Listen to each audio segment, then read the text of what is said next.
Bismillahirrahmanirrahim. Assalamualaikum warahmatullahi wabarakatuh. Hamdan wa syukran lillah, amma ba'du. Sahabat Fardai yang dirahmati oleh Allah Subhanahu wa ta'ala, setiap kita berharap hidup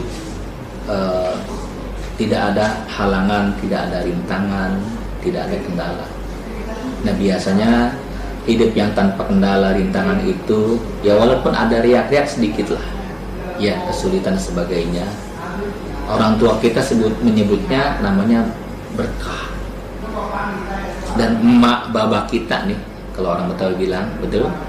Atau mungkin orang tua kita, ayah ibu kita di Jawa, di Kalimantan, di Sumatera, itu biasa pesan kepada anaknya, Neng, Du, hidupmu gak usah macam-macam, yang penting berkah. Yang penting berkah. Apa itu berkah? Rupanya berkah itu kata yang sangat sederhana tapi memiliki makna yang sangat dalam. Walau anna ahlal qura amanu wattaqaw lafatahna 'alaihim barakatim minas samai wal ard. Walau anna ahlal qura amanu, andai kata satu negeri itu beriman kepada Allah Subhanahu wa taala,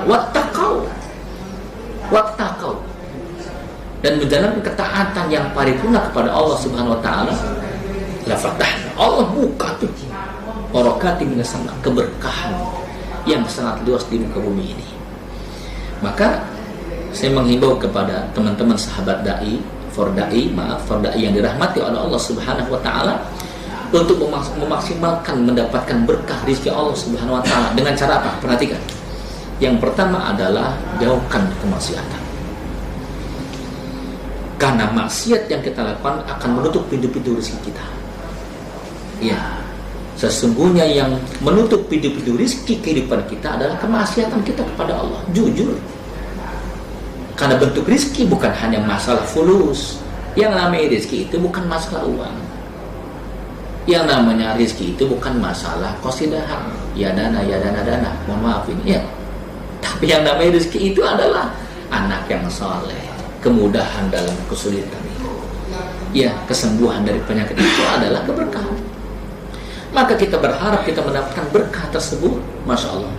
Tapi cara yang sangat mudah adalah lepaskan perisai dari dosa-dosa itu.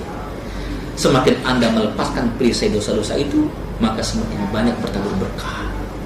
Ya, coba bagi mereka yang sulit kaya, ya, yang sulit punya anak, yang panennya seringkali gagal, masya Allah.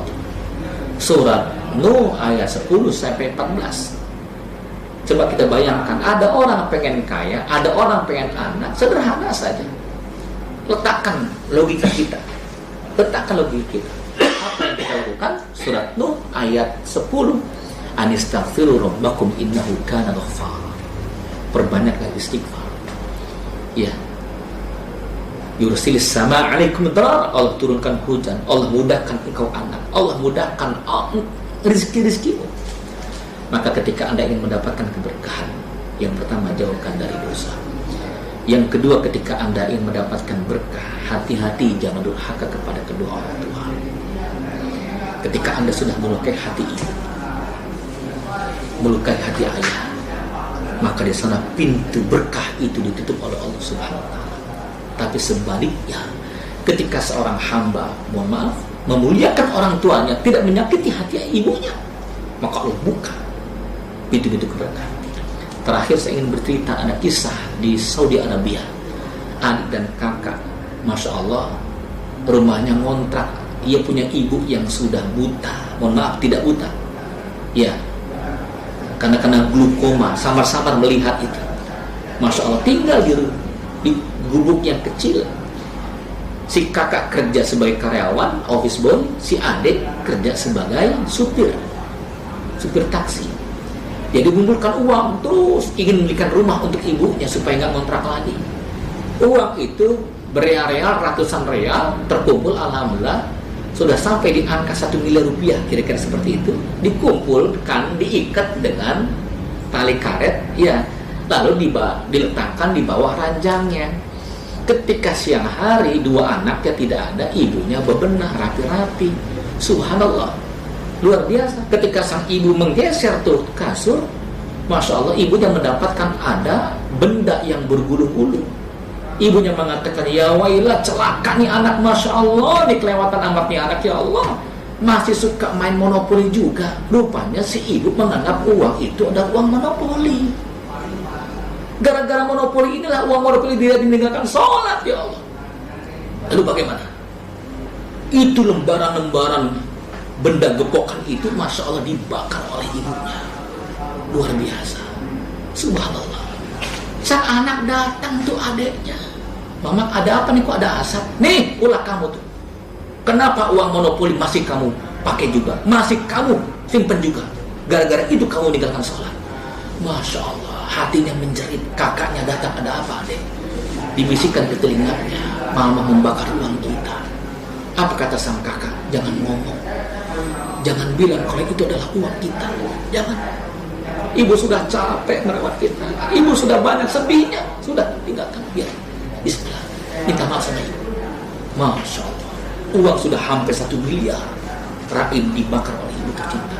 Tapi sang anak tidak protes, khawatir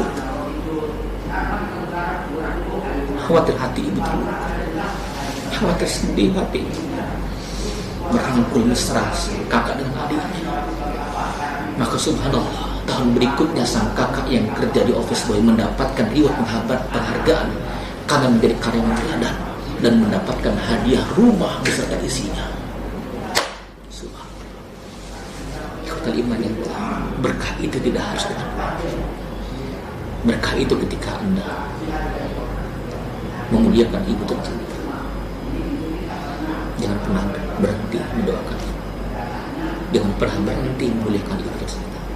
Bahagiakan ketika dia masih ada. Semoga sedikit bermanfaat. Astagfirullahaladzim. Assalamualaikum warahmatullahi wabarakatuh.